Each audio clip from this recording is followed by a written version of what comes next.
Hi guys! Welcome back again to my channel!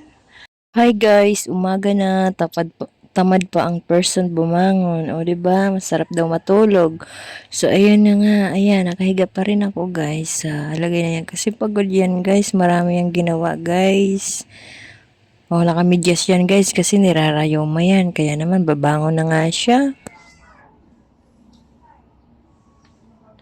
So, dalawang araw nga pala to guys. Nakatirintas yung aking hair. So, nag-half-bath lang ako kagabi. Ayan. Nakarang araw pa to nakatirintas. Tatanggalin ko na. So guys, bali dalawang araw ko to tinirentas and then dalawang araw din ako hindi naliligo and then ayan na nga para kumulot. So ayan, pagkatapos na nagligpit na ako ng higaan dahil bababa na kami niyan after niyan. So ayan yung dalawa kong anak na makulit. Diba? Hindi ako tinulungan. So ako na nga lang. So pagkatapos niyan, ayan nagsusuklay na nga pala ako. Diba? May kulay yan guys kasi nung nagpakulay ang asawa ko ng kanyang buhok ay kinagkulay din ako. Sinusutan ko lang siya. So, ayan na nga yung aking book. Sinusuklay ko na and then kulot-kulot na nga siya. Diba? Ayan, sinusuklay ko. Alam nyo ba, okay naman pala ang gupit ko ng buhok ko nung binawasan ko kapag sinuklay ko na siyang nakatalikod. Mamaya makikita niya yung may shape din pala siya sa likod kapag nakatalikod ako. Tignan nyo ha. Oh. Kasi mahirap maggupit tapos nakalaylay lang sa harapan tapos gugupitan mo. Okay naman pala ang design niya sa pag nakatalikod ako. Makikita nyo naman kulot-kulotan yan girl. Okay naman pala siya. Tignan nyo ha. May shape naman pala siya. Yung dulo hindi nga lang kulot, straight lang. So ayan lang guys. Ayan. Hi Eileen. My name is Irene S89. Tara na, baba na tayo. Bilis. Baba na tayo. Aray ko.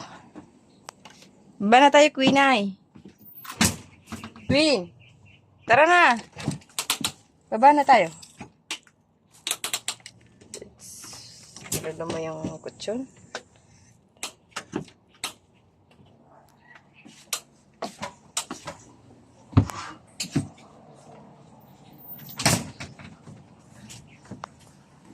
Sakay. Ano ba yan? Bak. Aray ka. Hulog tayong dalawa. Aray ka. Aray!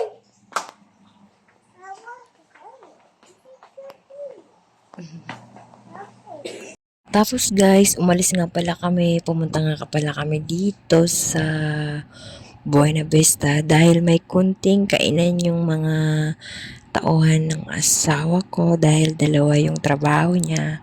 Ayaw nila ng year-end party. Yung year-end party nila is kainan lang talaga. So, ayan nga pala kami. May baon na akong notebook at saka ballpen para may libangan si Queen. Kaya naman, ayan, nagsusulat.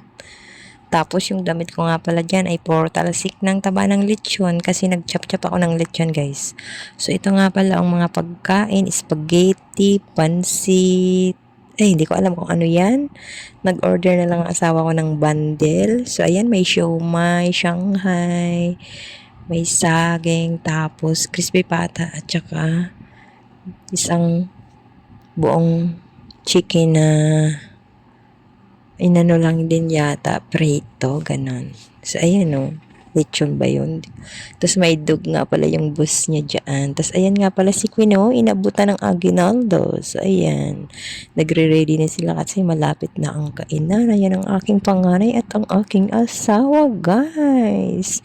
Nandyan nga pala kami, family. So, ayun lang, guys. Thank you again for watching. Bye-bye.